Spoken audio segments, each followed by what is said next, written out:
अस्सलामुअलैकुम प्यारे बच्चों, आप सबका क्या हाल है। उम्मीद है आप सब खैरियत से होंगे, अपनी टीचर का इंतज़ार भी कर रहे होंगे, साथ साथ अपनी वेकेशंस भी इंजॉय कर रहे होंगे। Very good. लास्ट टाइम हम क्या पढ़ रहे थे क्लास में बच्चों? हमने मैथ शुरू किया था, हमने एक्सरसाइजेस की थी, इक्विवेलेंट फ्रैक्शंस चल रहे हैं हमारे आजकल, है ना। तो आई एम श्योर आप लोगों ने अपने होमवर्क सबमिट करवा दिए होंगे, साथ साथ आप अपने घर में प्रैक्टिस भी कर रहे होंगे अपनी नोटबुक्स में क्वेश्चंस की। Very good. लास्ट टाइम हम लोग we did 2 questions of equivalent fractions और आज हम लोग एक नया चीज़ सीखेंगे। तो प्लीज़ अपनी बुक्स और नोटबुक्स निकाल लीजिए ताकि हम आगे बढ़ना शुरू करें। पेज नंबर 89 पे there are few examples, so let's start studying them and let's see what we learn. Equivalent fractions. Page number 89. Start reading with me. Write more equivalent fractions for a given fraction. हमें क्या करना होगा कि अब हमें एक और equivalent fraction खुद से बनाना है। अब तक तो हमें फ्रैक्शंस बने हुए दिए जा रहे थे ना, तो आई एम श्योर आप लोगों के कुछ ना कुछ तो कॉन्सेप्ट्स क्लियर हुए होंगे। तो अब हमसे कहा जा रहा है ये कि अब आपने सीखना है कि इक्विवेलेंट फ्रैक्शंस बनाते कैसे हैं, इक्विवेलेंट फ्रैक्शन को देखते हुए। Some fractions look different from each other, कुछ फ्रैक्शंस एक दूसरे से डिफरेंट लग रहे होते हैं, बट दे आर सेम, मगर वो होते सेम हैं। Such fractions are equivalent fraction. Let's pronounce it again. Equivalent fraction. You can use your knowledge of tables to make them look the same. आप क्या कर सकते हैं equivalent fractions के साथ? उनके इस्तेमाल करेंगे बेसिकली हम tables, ताकि देखते हैं कि बेसिकली किस तरीके से ये लोग बेसिकली कैसे सेम है, किस तरीके से दो डिफरेंट फ्रैक्शंस जो बिल्कुल अलग अलग लग रहे हैं वो किस एस्पेक्ट में सेम हैं। Okay, let's get started. Example number 1। अब आप देख सकते हैं यहाँ एग्जाम्पल गिवन है, और अब ये एक बात अपने माइंड में रखें कि सारी अब तो हमारे पास जो इमेजेस हैं वो डिफरेंट हैं, हर इमेज के पार्ट्स भी अलग हैं। अब यहाँ देख सकते हैं आप कि एक जो सर्कल है it has only 2 parts and the other circle has 4 parts and the next circle has 6 parts, और उसके बाद वाले के पास तो 8 पार्ट्स हैं। तो आप सोच रहे होंगे कि ये किस तरीके से सेम है मिस, या तो सारे फ्रैक्शंस ही अलग बने हुए हैं, है ना। आइए देखते हैं किस तरीके से ये सेम है। Excuse me. अब आप देख सकते हैं फ्रैक्शन नंबर 1/2। इसका क्या मतलब हुआ कि 1/2 का ये मतलब हुआ कि 2 पार्ट्स हैं टोटल, एक पार्ट कलर्ड है, 4 पार्ट्स हैं टोटल, 2 पार्ट्स कलर्ड हैं।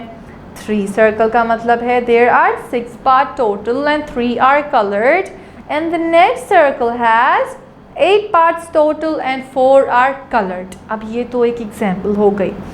देखते हैं कि एग्जाम्पल का मतलब क्या है।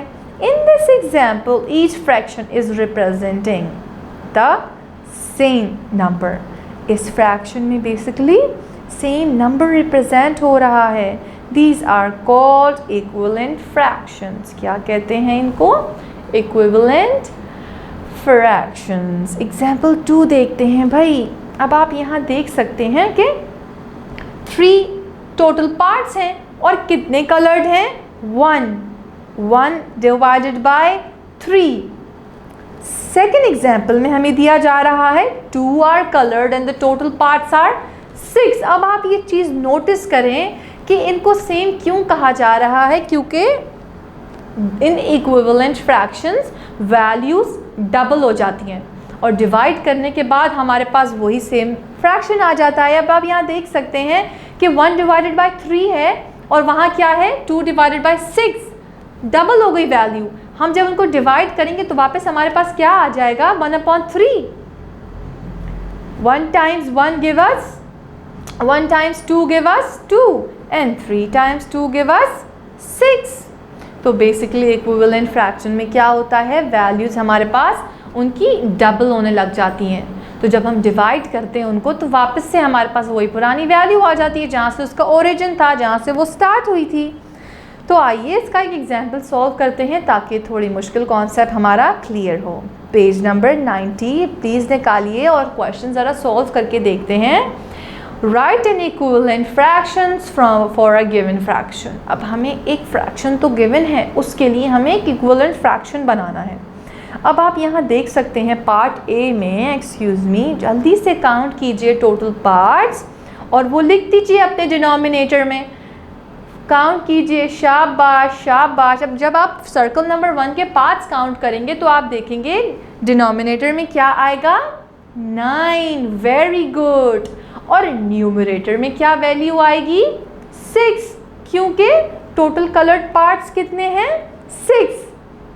और डिनोमिनेटर में क्या वैल्यू आएगी, 9। तो फ्रैक्शन क्या बनेगा इसका फ्रैक्शन बनेगा 6 डिवाइडेड बाय 9। मगर इसका इक्विवेलेंट फ्रैक्शन हम कैसे बनाएंगे? अब आपके पास अभी एक सर्कल की वैल्यू गिवन है एज एन एग्जाम्पल। तो 6/9 का इक्विवेलेंट फ्रैक्शन क्या बन सकता है, देखते हैं। फ्रैक्शन बनाइए। टोटल पार्ट्स कितने हैं इसके सर्कल नंबर 2 के, 3, और कलर्ड कितने हैं, 2 डिवाइडेड बाय 3। आ रही है आपको समझ?